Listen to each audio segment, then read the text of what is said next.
Hey, yo, Detroit man was good. Welcome to DDS, the voice of Detroit. First off, if you're not a subscriber, I hope you will be by the end of this video. I want to give a shout out to my DDS family. Thanks for all the love and continued support. I love y'all right back. Today's episode, Nate Boone Craft. If you don't know who Nate Boone Craft is, he's a member of Detroit Best Friends, or a former member, former hitman in Detroit. One of the biggest hitman and most well-known hitman in Detroit. He reigned his terror in the crack era, late 70s, 80s era. But without further ado, this story is about when Nate Boone Craft claimed Gill Hill, former police chief Gill Hill, wanted him to kill Richard Worshey Jr., aka White Boy Rick. So let's get right into this. A former hitman, Nate Boone Craft, an imposing figure who was accused of killing over 30 people, claims that the late Gill Hill, the former Detroit homicide cop and president of the city council, asked him to kill drug trafficker Richard Worshey Jr., aka White Boy Rick, to keep him from talking. WDIV's Kevin Dietz reports that Kraft, who was released from prison for helping authorities lock up criminals, aka snitching, makes his remarks about Hill in a documentary on Worshey. Um, the film, which is released already at this point, you might want to go check that out, the White Boy Rick story. Worshey, who turned 47 in July, was locked up for drug trafficking as a teen. And has been serving a life sentence ever since. He hasn't been able to get parole, which is very unfair for White Boy Rick. Boone Craft says, I was told to kill White Boy Rick. Give me a second. I was told to kill White Boy Rick, Craft says in the film, referring to Hill. He said 125,000.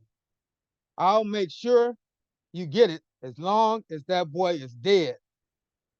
His keyword, dead. 125,000. Make sure that boy is dead. We can't have him talking. That was his exact words. Gill Hill's exact words.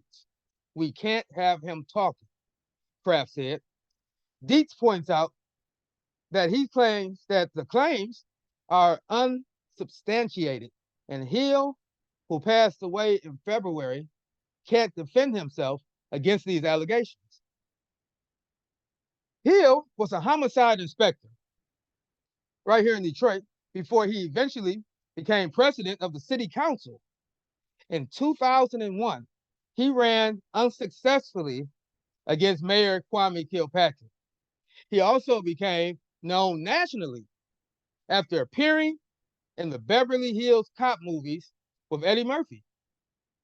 Dietz reports that Worshey, once he was behind bars, told the FBI that Hill was taking bribes to cover up homicides. There are legitimate questions that could be raised about the truthfulness of Kraft's claims. For one, where would Hill have gotten the money, and why didn't Kraft carry out the murder for such a handsome fee when he killed over 30 other people for way less?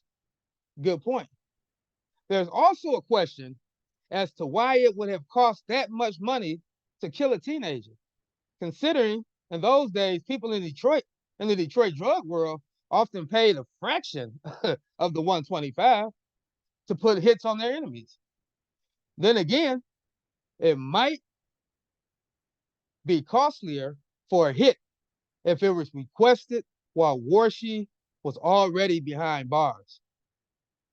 Before heading off to prison, White Boy Rick was dating Mayor Coleman Young's niece, and Hill tried to make sure the niece didn't get in trouble and stayed out of harm's way.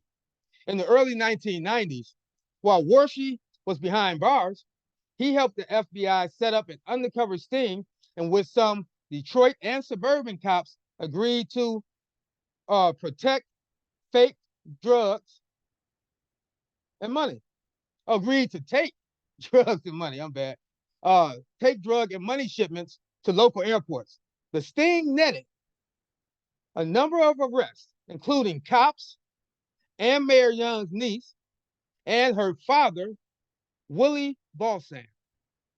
Charges were dropped against the niece, but her father and a number of cops were convicted. After that, for a period of time, Wershey was housed in a federal prison in Arizona with a number of government informants, including New York's underboss, Sammy the Bull Gavano. During the FBI sting, undercover FBI agents also met with Hill at a Dearborn hotel. Hill was on the city council. The agents posing as drug traffickers asked Hill if he could find business in Detroit that they could use to launder drug money. At the time, Hill said he would look into it. During the first meeting, once the agents asked Hill if he ever thought of running for mayor, to which he responded by saying something to the effect, no, the media would have a field day. I've got too many skeletons in my closet, Hill said. Hill met a second time with the agents, but brought along a staffer from his city council office. Hill decided not to get involved, and he was never charged with anything. Dietz reports that the documentary also says Mayor Young went to great lengths to keep Wershey locked up, and asks why Wayne County prosecutor Kim Worley has not made any efforts to free Wershey. But the good news is, Detroit, as we all know, and some of you may not know, white boy Rick has been released from prison. He's doing pretty good. He's got a marijuana strand out called the Eighth. I've tried it, not a fan of it. You know, it's low quality, but I don't think he has any wealth or anybody backing him enough to, invest into top growers. But go ahead, I still supported him. I bought a few of them, like I said, not one of my favorites, but go out and check it out. It should be at your local dispensary. Thank you all for coming out. This is part 1 of the Nate Boone Craft Story. I'll be back with another one. So make sure you hit that subscribe button so you don't miss out on any upcoming videos. Thanks again, man. The Voice.